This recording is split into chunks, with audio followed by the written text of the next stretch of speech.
Cindy, come and read our first lesson.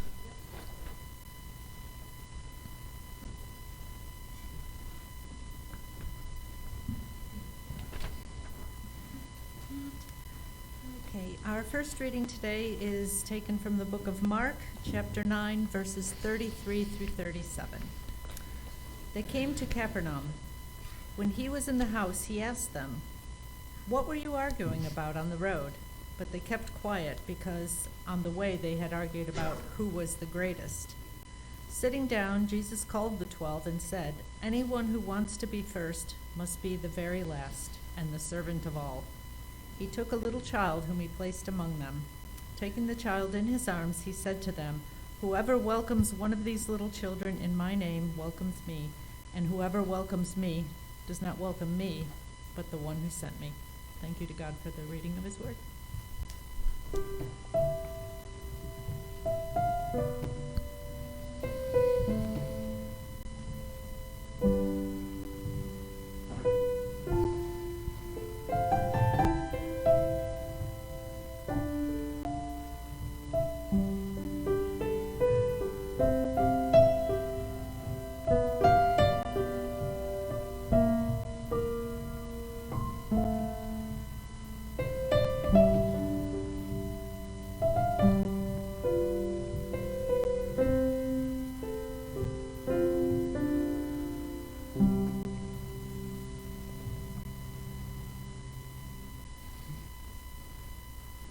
I don't know about you, but one of the ways I've been encouraged is over the past month or so, we've been looking at people that encountered Christ and responded to his invitation to follow and be part of what he's up to in this world. The thing that's been really encouraging to me is this, is that for every one of them, it's been a process. It's been a long journey of trial and error, of learning and growth, extending over years. And this morning, the characters we're looking at, it's no different. James and John had trouble with power, their attitude towards power and their relationship to it. We're going to take a look at them. Right at the beginning of John's gospel, or Mark's gospel, Jesus goes up on a mountain and he spends some time alone after he's had a little bit of life in the public eye. And he comes down and he calls 12 men. He wants them to have special access to him. It's the 12 disciples we refer to. And there's a list of all the ones, the 12, in Mark chapter 3. And there are 3 that also get nicknames. Peter, whom we talked about a couple weeks ago, whom Jesus called the Rock. And then these 2 guys, James and John, they're brothers. They're sons of Zebedee. And Mark just says this, to them he gave the name Barzonas, which means sons of thunder. That sounds like, I don't know, it sounds to me like not a great movie sequel. The Sons of Thunder, you know. Well, you know, let me say just a little bit about context of who these guys were. James is the older brother. John quite likely had been a disciple of John the Baptist. It seems like he was connected to them. What we learn about them through the Gospels, they're extroverts. They're big personalities. They fill up a room. We know that they came from a bit of wealth. Their father, Zebedee, we know they're wealthy for a couple of reasons. One, Zebedee, we know his name. He was a guy in town that was recognized. He was wealthy enough that he hired servants. So when it says James and John were fishermen, they were the sons of the owner of the fishing business. So they were the big guys on the beach, and they knew it. It's easy to imagine them swirling a lifeguard whistle, you know, telling the others, "Hey, pick up that net. Let's pick it up. We got to get it." They were recognized. Also, their mom, Salome, she had her own means, enough so that she could help support Jesus' public ministry, meet some of his needs for shelter and food, stuff like that. These guys came from some wealth and privilege, and they know it. But then, more than that, they had access to Jesus. He invited them with the rest of the disciples to have privileged access, to walk with him, to to sleep every night where he slept, to eat meals, to get the inside scoop on his teaching, to get up close front row seats to the miracles that he performed. He also gave them all special authority to preach, to heal, to cast out demons. And if that wasn't enough, these guys, James and John, get invited into the inner circle. It probably makes sense to them. Well, of course, Jesus would choose us for one of the 12, and of course he would invite us into his inner circle. So they got to see stuff that other people didn't get. Like when Jairus was a synagogue official, and he had a daughter who was sick, and he sent his messengers running to Jesus, said, "Quick, come to my house, my daughter's sick." And Jesus says, "Okay, yeah, I'll come. But on the way, he gets distracted. You might remember it's this woman who's had a hemorrhage for 12 years, and she kind of sneakily makes her way through the crowd, probably hiding her illness because she was unclean. If they knew who she was, people would disperse. But she gets up and she touches Jesus, the hem of his robe, and he feels the power go out of him. And Jesus says, "Who touched me?" The disciples kind of laugh. Jesus, "Look, the whole crowd touched you. You're a man of the people. They're all over you. What do you want?" He says, "No, someone did." And she identifies herself. He blesses her. She's healed. Goes on her way. But while that's going on, servants come from Jairus' house. They say, "Listen, don't bother the master. Your daughter has died. No need to come." And Jesus says, "Oh no, I'm still coming. Don't give up hope." And so he picks 3, Peter, James, and John. He says, "You 3 come with me." And they go to Jairus' house. They go in with him into this room where the little girl has just passed, and he raises her from the dead. They get to see this stuff. Pretty amazing. And more than that, a couple of days later, he goes up on the Mount of Transfiguration, where he says, "I'm going to go pray. Peter, James, and John, I want you guys to come with me." They go up and they see this miraculous thing, this illumination of Jesus standing, having a conversation with Moses and Elijah. Blown away. And he tells them, "Hey, don't tell anybody else about this stuff. Keep it to yourself." As if their heads aren't big enough. Now they have a secret. Well, how did they respond to that position of privilege?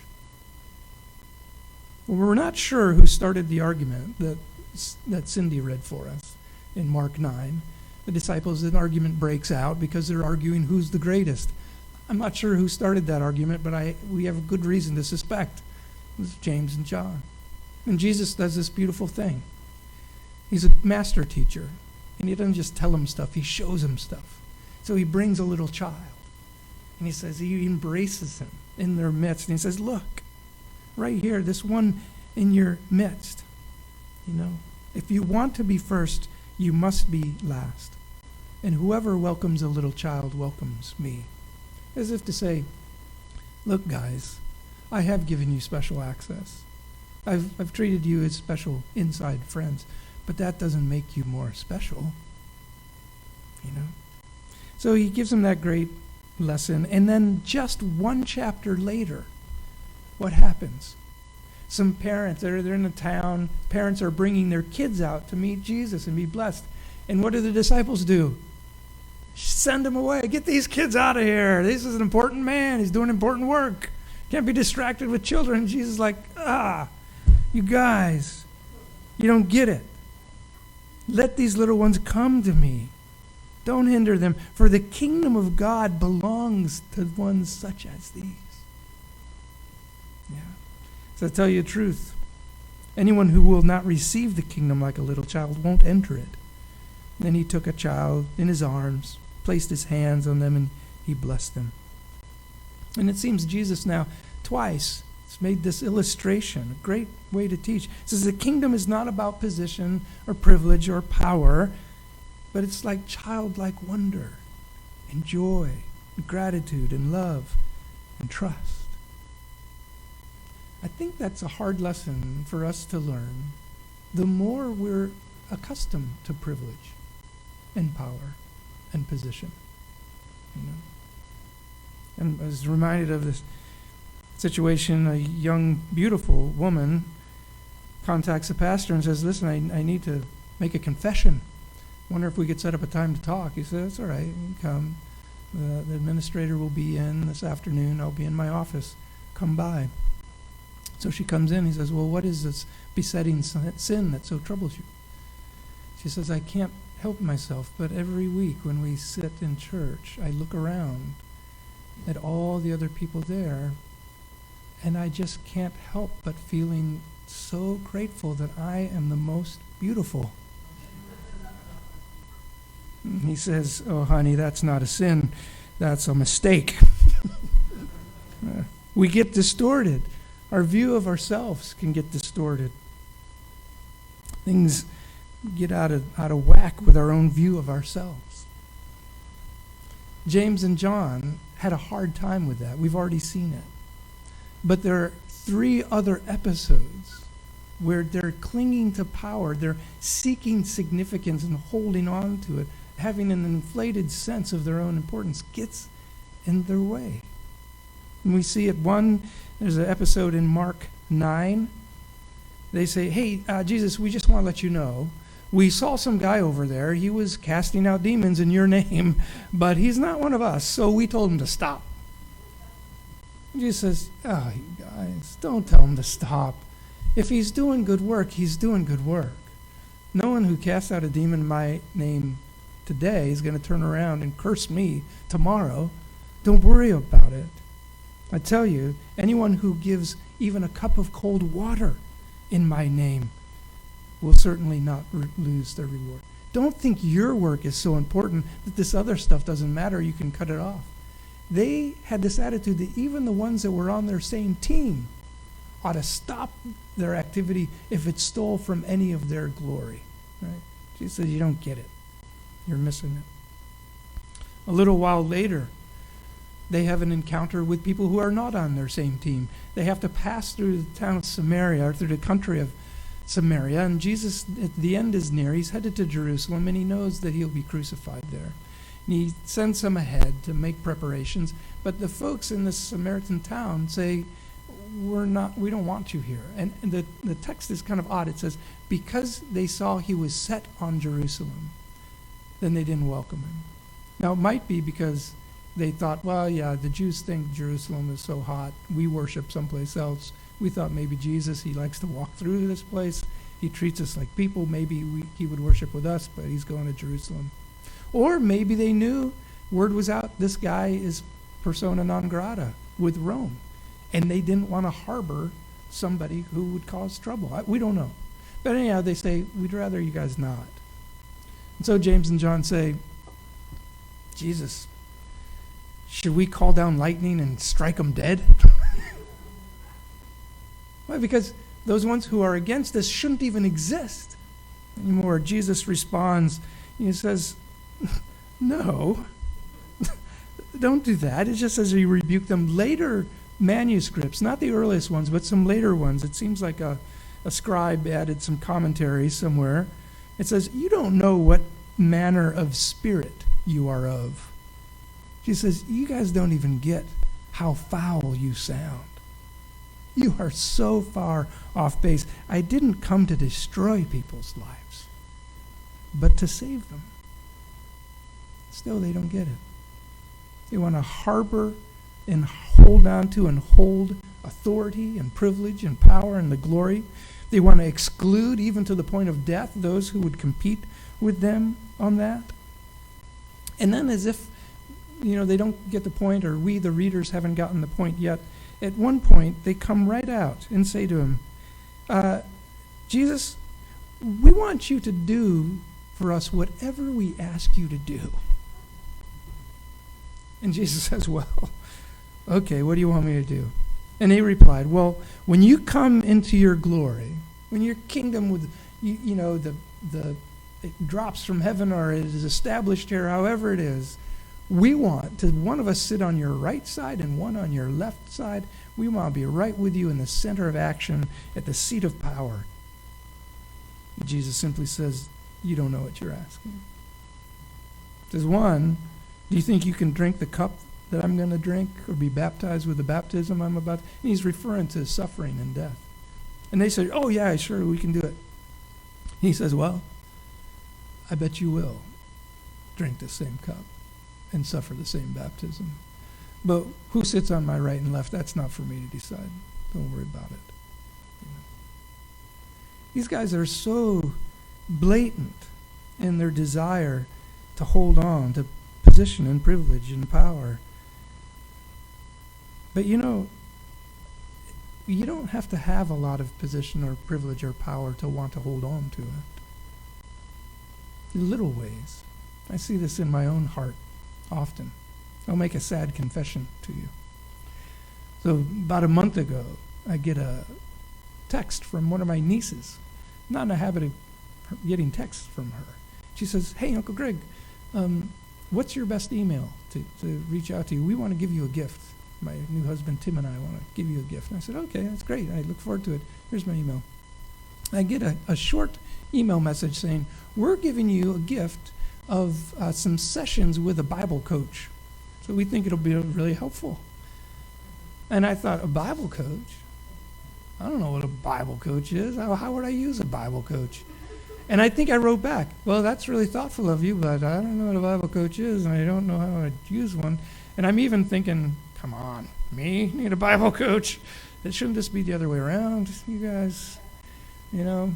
But, I thought, okay, Greg, that's kind of prideful. So I said, okay, I'll accept. And they hooked me up with this guy who's a friend of theirs out in Indiana named DJ. I said, oh, well, let's go. And going into it, I thought, well, we'll take about 5 or 10 minutes. I'll show him my credentials, and then he'll say, oh, there's some terrible mistake. I'm sorry. Sorry, Dr. Carmer. I don't have anything to, well, no, 5 or 10 minutes in, I think, oh, this is a really interesting guy. And he knows a lot. He has a PhD in Semitic languages. And we talk about the Gospels and different, I'm like, yeah, there's a lot for me to learn here. But what was at work in my own heart? I wanted to be perceived as one in a position of authority and power, right? Not that I need help from anyone like him. It doesn't take much. Just a little bit, then we can grab it and hold it. And it can get in the way. Just like James and John over and over and over again, Jesus had to redirect them. No, guys, you're thinking about your own advantage. The job is to serve. The job is to serve. It took them a long while. But Jesus saved this lesson again for all 12 of them. This idea of embodying service is profound. So in the very last hours Jesus has with his disciples, the same episode where he sets up communion, which we'll celebrate in just a moment, he does this. And this is the second reading. I've left it to the end because it comes at the end of this winding path of James and John learning from Jesus about service.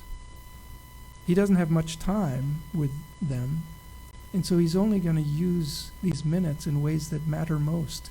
And he's given some thought to it. He's put together another teaching illustration, and he wants to drive it home. So what does he do? In the middle of the meal, he stands up. He takes off his garments, the things that kind of identify him as a rabbi and teacher. He wraps a simple towel around himself, and he assumes the posture of a household servant. And he begins washing their feet. This is so out of sync with what the disciples expect that Peter even objects and stands up. No way, man. You're not washing my feet.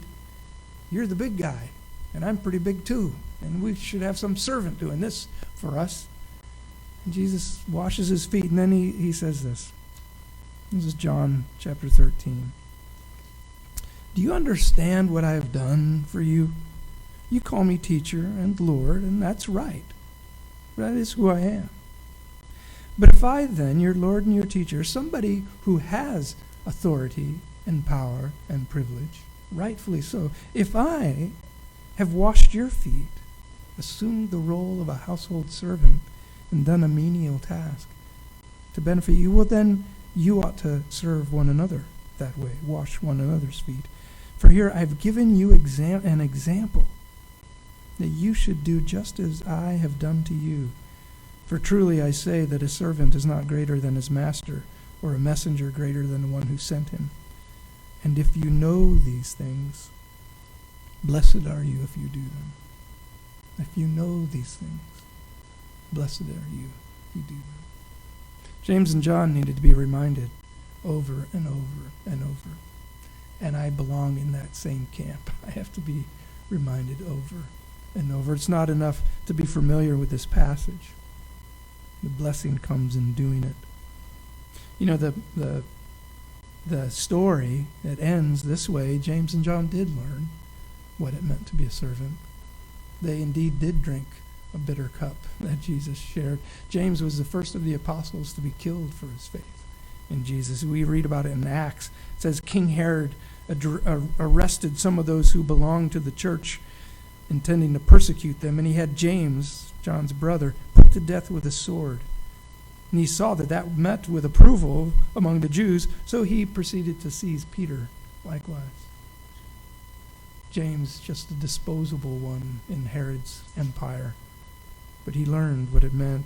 John grew to live old age, but his tune changed so much that rather than seeking power, he spread messages of love. He was known as the apostle of love. We see it in his epistles, to love one another, because love is of God, and everyone that loves is born of God and knows God. Love, love, love is what John learned. Well, the blessedness of our community, the blessing that our community can be to others is this: it's rooted in these practices of service, the attitudes of service that are cultivated here, actions and aptitudes that we practice among our neighbors and with each other, and the affection that grows within us for one another as we serve each other. That is the way of blessing and true belonging. Whereas those who live with the demands of empire, that seek to acquire and hoard and protect power and privilege, live anxious and small lives. Well, may it be true that we too keep learning the blessed way of service. We're going to move to communion in just a moment. Is there a song ahead of time? No. All right. Well, we'll let me give you a couple words of instruction. So we'll do communion with gluten-free bread and non-alcoholic juice here.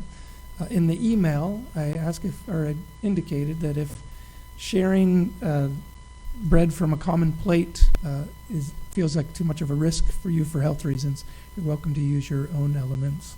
We'll ask everyone to file forward, single file, and back out, and then hold your elements until everyone's been served and back in their seats, and then you can remove your masks and we'll partake of them together. Well, communion is this. It's something that Jesus did. He took common everyday stuff, just like washing their feet, and he sanctified it and made it into a powerful lesson.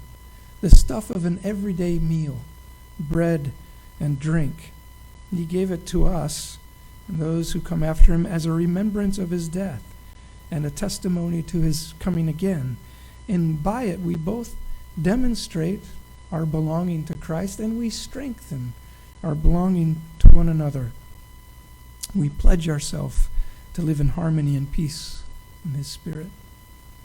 But we must make confession first, that we don't always live up to that. So I invite you to find your bulletin, and we'll read together the prayer of confession that you'll find there.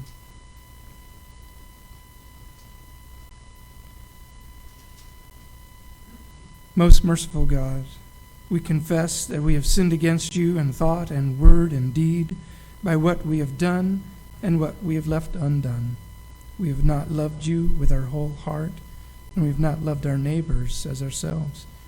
We are truly sorry, and we humbly repent. And for the sake of your Son, Jesus Christ, have mercy on us. Forgive us, that we may delight in your will and walk in your ways, to the glory of your name. Amen. Well, Jesus' invitation goes to anyone who wants to walk in his way, to follow him, and to learn the way of Jesus. So I invite you now to come forward and receive these elements.